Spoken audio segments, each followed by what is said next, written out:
Have you ever picked up your phone just to check the time, and then suddenly snap back to reality 45 minutes later, deep in the comment section of a complete stranger's vacation photos? You didn't choose to do that. Nobody chooses to do that. Your brain was hijacked. And here is a number that should genuinely disturb you.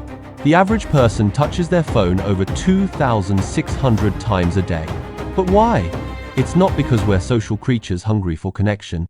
It's because we are unwitting lab rats in the largest psychological experiment ever conducted on the human species, and nobody signed a consent form. Picture a slot machine in a Las Vegas casino. You pull the lever. Nothing. You pull again. Nothing. You pull a third time, ding ding ding, jackpot. That rush you feel? It's not because you won money. It's because you didn't know if you would. The unpredictability is the drug. Now look at your phone. Every time you swipe down to refresh your feed, you're pulling that same lever. Will it be a funny video? A like on your photo? A message from someone you can't stop thinking about? Or absolutely nothing? This is called intermittent reinforcement. And neuroscientists have confirmed it floods the brain with significantly more dopamine than any guaranteed reward ever could. Your phone is not a communication device. It is a pocket-sized Skinner box, engineered to keep you pulling that lever until your attention span is in pieces. But here's where things get fascinating. There is a specific group of people who are almost completely immune to this trap. We call them the quitters. And these aren't just people who impulsively deleted Instagram one afternoon. Research suggests their brains actually operate differently. While your brain lights up like a fireworks show at the mere anticipation of a notification, a quitter's brain stays calm, focused, almost eerily indifferent. They don't need the dopamine hit because they've built a sense of self that a blue thumbs up icon simply cannot reach. Over the next few minutes, I'm going to crack open what is actually happening inside your skull right now. We'll examine fMRI scans that place a scroller's brain side by side with a drug addict's brain, and the similarities will make you uncomfortable. I'll walk you through the genetic variations that might make you more vulnerable to this digital trap than the person sitting next to you. And most importantly, I'll show you how to reverse the damage. We're going to uncover why quitters are measurably happier, why their relationships run deeper, and how they access a psychological state of flow that feels almost mythical to the rest of us. You are not lazy. You are not weak. You are caught in a biological loop that was designed by some of the smartest engineers on Earth. Let's figure out how to break it. Let's dissect the actual machinery of your addiction. And I promise you, it's not what you've been told. Most people believe dopamine is the pleasure chemical. You eat chocolate, dopamine floods in, you feel good. That's a convenient myth. Dopamine is not about pleasure. It is about wanting. It is the chemistry of pursuit. Evolution built it to keep you hunting, to drive you toward food, shelter, a mate. It makes you move. But here's the catastrophic glitch in the modern system. When you scroll through social media, your brain enters a state of high pursuit while your body remains completely still. You're hunting for information, for validation, for that one clip that'll make you laugh hard enough to feel something. But you never actually catch anything real. This creates what neuroscientists call a prediction error. When you post a photo, your brain generates a prediction. Will people like this? If you knew the exact outcome every time, say, precisely 50 likes, no more, no less, your brain would flatline with boredom. The dopamine would evaporate. You'd close the app. But you don't know. Maybe it gets 12 likes. Maybe it explodes to 10,000. That single word, maybe, is the most addictive substance on the planet. It's the identical psychological mechanism that drives slot machines. The uncertainty spikes dopamine to levels that natural rewards, a home-cooked meal, a hug from someone you love, simply cannot compete with. You are not addicted to the content. You are addicted to not knowing what comes next. Now, let's step inside the brain of a quitter. When researchers place a chronic scroller in an fMRI machine and flash images of notifications or trending content, their ventral striatum, the brain's reward and motivation hub, erupts with activity. It screams, "I want that. Give me that."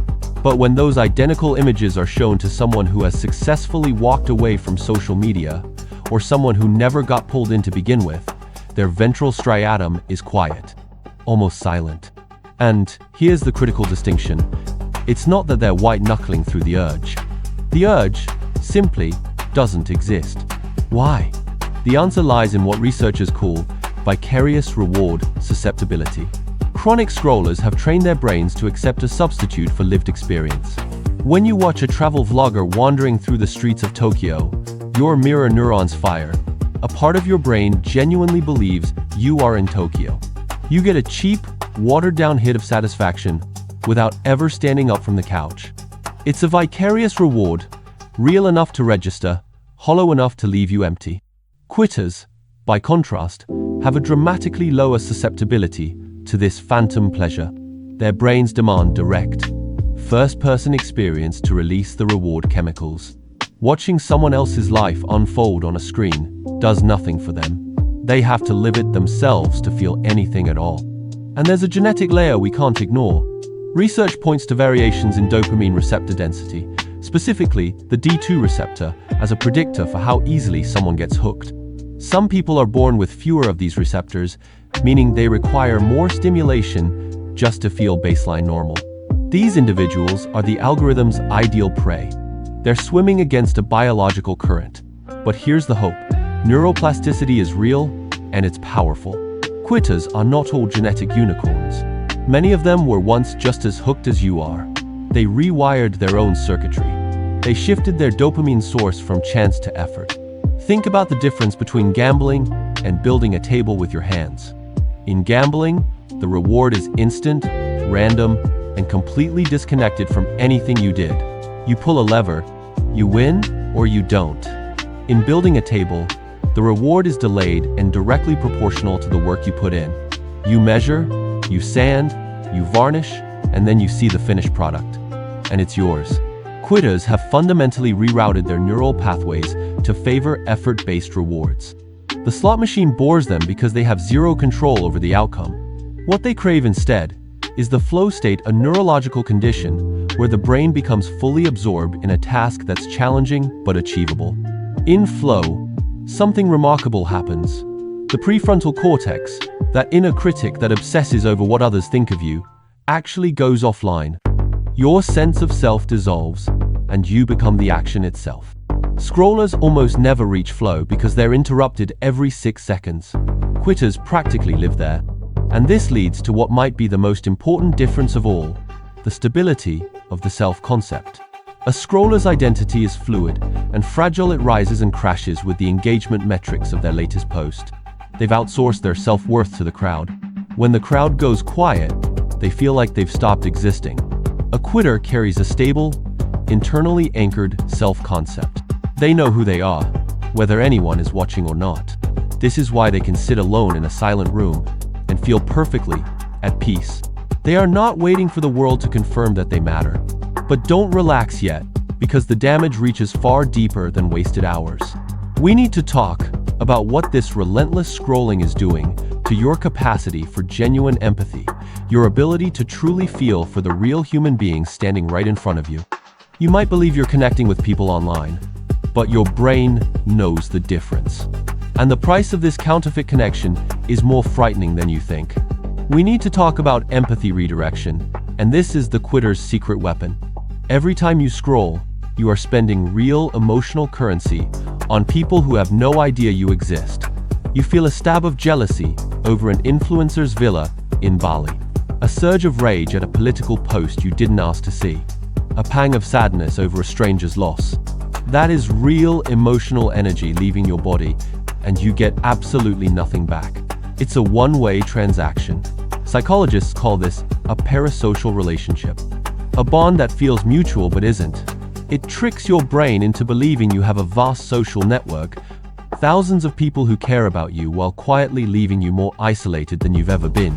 Quitters understand something most people never stop to consider: the economics of attention. They don't starve themselves of human connection. They redirect the investment.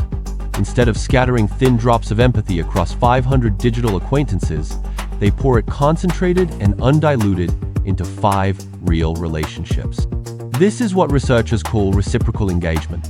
When you sit across from someone, look them in the eye, hear the texture of their voice, and unconsciously read the micro-expressions flickering across their face, your brain releases oxytocin, the bonding chemical. Oxytocin doesn't just feel good. It counterbalances dopamine. It pulls you out of the frantic wanting loop and replaces it with something quieter and infinitely more nourishing. The feeling of being safe, grounded, and genuinely seen by another human being. A digital like gives you a sugar rush. A real conversation gives you a meal that actually sustains you. So, how do you fix this? And I want to be honest with you here, because most advice on this topic is dangerously oversimplified. You do not just white-knuckle your way through a digital detox by deleting every app and staring at a blank wall. That approach fails almost every single time, and there's a neurological reason why. You cannot simply remove a dopamine source without replacing it. Your brain will revolt. It will drag you back to the lever. You have to replace the slot machine with a craft. You need to find an activity where input directly equals output, where the reward is earned, not random. This is how you retrain your brain to fall in love with effort again. Pick up a guitar, learn to code, plant a garden, and tend it every morning. Cook a meal complex enough to demand your full attention. When you engage in these high-friction activities, you force your brain into sustained focus. And at first, I'm not going to sugarcoat this, it will be genuinely painful. Your brain will scream for the easy hit.